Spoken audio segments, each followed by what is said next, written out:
You planned everything. The cabin booked, the excursions confirmed, passport checked. You walk up that gangway, sun in your eyes, suitcase in hand, ready for the cruise of your life. The officer looks at your form, looks at you, and says, "I'm sorry, you cannot board." No refund, no second chance. Vacation over. That happened to a 71-year-old woman in Fort Lauderdale 3 months ago.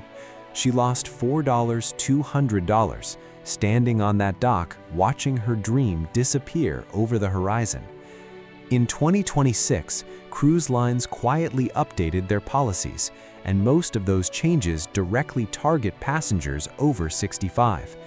Today, I'll be walking you through 10 real traps already costing seniors their money, their vacations, and their dignity.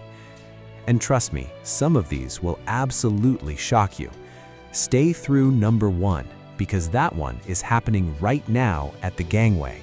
Trap number 10, the fitness to travel clause.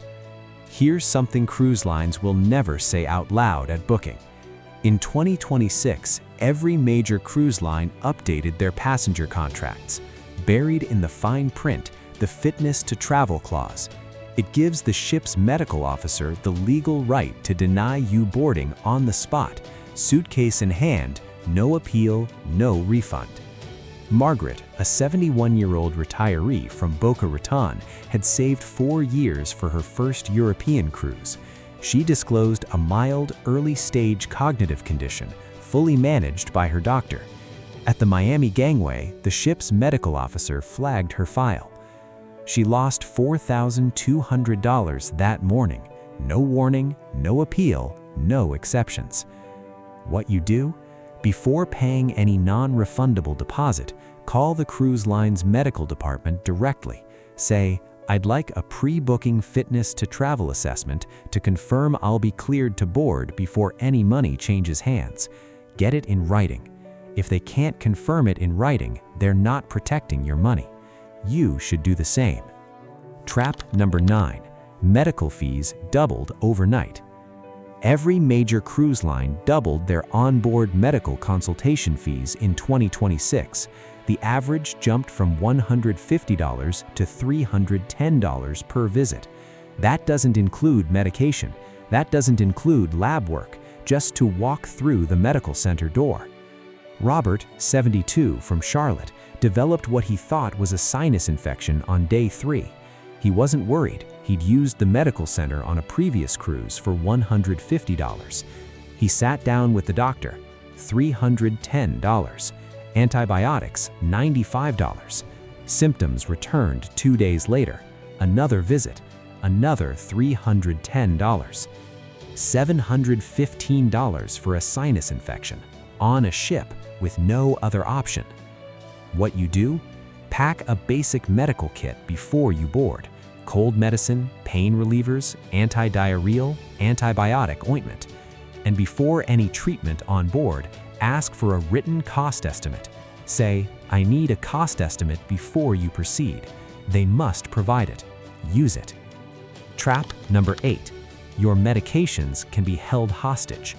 Since January 2026, international maritime law requires cruise lines to log all controlled substances on board. That means Ambien, Xanax, certain pain medications, any controlled prescription must be declared in writing at boarding. No declaration, confiscated at the gangway. Dorothy, 70, had taken the same prescribed sleep aid for 9 years. She packed a 14-day supply like she always had. A new 2026 screening protocol flagged her bag. No declaration form. Her medication was handed over to the ship's medical center and distributed 1 pill at a time at $12 per dispensing fee per pill. 14 days, 14 pills. $168 added to her final bill. No warning, no negotiation. What you do? Before you sail, download the Controlled Substance Declaration form directly from your cruise line's website. Keep all medications in their original pharmacy-labeled bottles, never just a pill organizer. Bring a printed copy of every prescription dated within 90 days of departure. At boarding, hand over the completed form and say, "I have a controlled substance declaration with original prescriptions. I'd like this logged before I board." And if you want more tips on how not to lose money or avoid risks, subscribe to my channel. Trap number 7, the insurance trap that left one senior with $38,000 in debt. Standard travel insurance policies now exclude pre-existing condition coverage for passengers over 65, unless you purchase a specific senior rider. Here's the trap. That rider must be purchased within 14 days of your initial deposit, not before departure, 14 days from the moment you make that first payment. Seniors over 65 file insurance claims at 4 times the rate of younger passengers. The insurance industry knows this. The cruise industry knows this. Neither will tell you about the 14-day window at booking. Patricia, a 67-year-old retired teacher from Eugene, Oregon, planned to get insurance closer to her April departure, like she always had. On day 3 of her cruise, she had a cardiac event. The evacuation alone cost $38,000. Her claim was denied. Pre-existing condition exclusion. She's still paying off that debt today. What you do? The moment you pay your deposit, call your insurer immediately.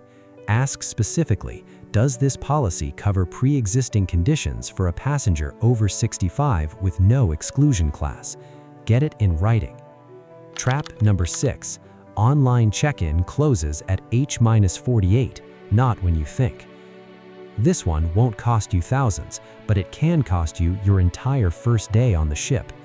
In 2026, online check-in, photo upload, health declaration, credit card registration is now mandatory, and it closes exactly 48 hours before sailing. Miss that window and you lose your boarding priority, and partial check-ins don't always save. Harold, 74, from Cleveland, started his check-in 38 hours before departure, thinking he had plenty of time. The system locked him out mid-process. He arrived at the terminal with no boarding pass. While his travel companions were at the pool by 11 a.m., Harold stood in a manual processing line for over 3 hours. What you do? Set your reminder now. Check in at exactly 72 hours before sailing, not 48. Complete every field in one session. Then screenshot your boarding pass and save it offline on your phone. Okay, real talk. Which of these has shocked you the most so far? Drop your story in the comments. I read every single one. 4 more traps to go, and the next one involves something cruise lines deliberately bury in a confirmation email, knowing most seniors won't read it carefully enough. Trap number 5. Upgrade bids are non-refundable even if you cancel. Cruise lines launched a new cabin upgrade bidding system in 2026. Sounds great. Bid on a balcony cabin, get notified if you win. What they don't tell you clearly enough, the moment your bid is accepted, the charge is permanent. Buried in the bid confirmation email, exactly where they know most people will scroll past without reading it. A 66-year-old grandmother from Savannah submitted a $340 upgrade bid for a balcony cabin. Her offer was accepted the next morning. 2 days later, her husband was hospitalized. She called the cruise line. Non-negotiable, non-refundable. $340 gone, on top of everything the cancellation cost her. What you do? Skip the bidding system entirely. Call reservations directly instead. Say, "I'd like to request a negotiated upgrade rate. I prefer not to use the bidding system." Direct upgrades still exist, often cheaper, with standard cancellation terms. The rule is non-negotiable with the bidding system. One time is enough to learn it the hard way.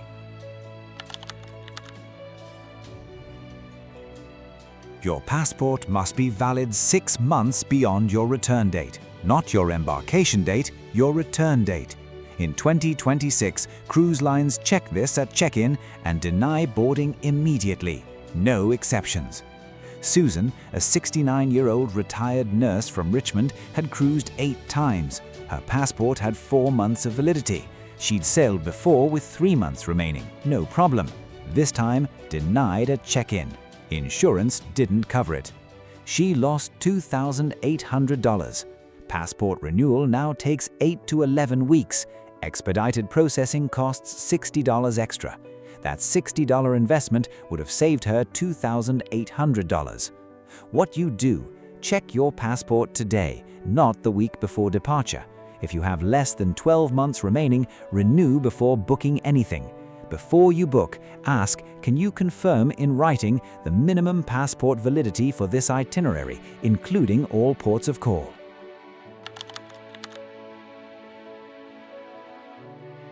This one specifically targets widows and widowers, seniors traveling alone after losing a spouse, and it's silently doubled in 2026.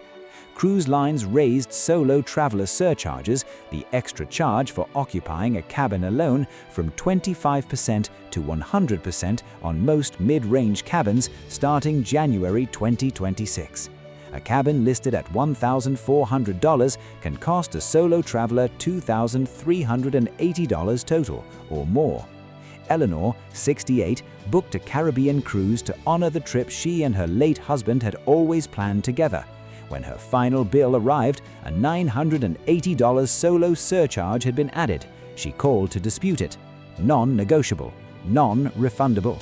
What you do, search specifically for guaranteed single cabins. These are priced without a surcharge. Norwegian and Holland America have the best solo pricing in 2026. Before confirming any booking, say, I need a studio cabin or a solo supplement waiver before I confirm this booking. They can arrange it, but only if you ask first. Alright, before I hit you with the final two, do me a favor. Smash that subscribe button and turn on notifications. Every week, I drop a new insider alert just like this one, because these traps keep evolving, and you deserve to know before you book, not after. For years, you could adjust tips on board or tip personally as you preferred. That option is gone in 2026. Every major cruise line now mandates prepaid gratuities locked at booking, and rates increased by 22% across all major lines at the same time. You can no longer adjust or remove them on board. A couple from Tampa booked an Alaska cruise in February. At checkout, $398 in service charges appeared automatically. They assumed, like they always had, they could manage tips personally on board. When they brought it up on day one, non-negotiable, locked at booking, permanently. $398, added automatically, no discussion. What you do, before confirming any booking, ask your agent, what is the total cost of this cruise including prepaid gratuities? Then ask, can you apply on-board credit to offset the gratuity charge before you confirm? Many agents have that option, but they won't offer it unless you ask. And here it is, the one already denying seniors at terminals across America right now and costing them everything. Since March 2026, every passenger aged 70 and older must complete a mandatory medical disclosure form before boarding. This isn't a health check, it's a legal screening tool, and if the ship's medical team flags your answers, boarding denied, zero refund. One box checked, one wrong answer, vacation over. James, 73, had dreamed of an Alaska cruise with his grandchildren for 15 years. He disclosed what he considered minor, controlled hypertension, a knee replacement 2 years prior. His doctor called it routine. His cruise line called it liability. He arrived in Seattle with his entire family, luggage ready, grandkids beside him. He was handed a denial letter before he set foot on the gangway. He lost $3,100 that afternoon. The grandkids walked back to the car, the ship left without them. No warning, no appeal, no exceptions. That's what happens when you don't prepare. What you do, get a fit-to-cruise letter from your doctor before you book, not before you sail. Before you pay any deposit, bring 3 printed copies to the terminal.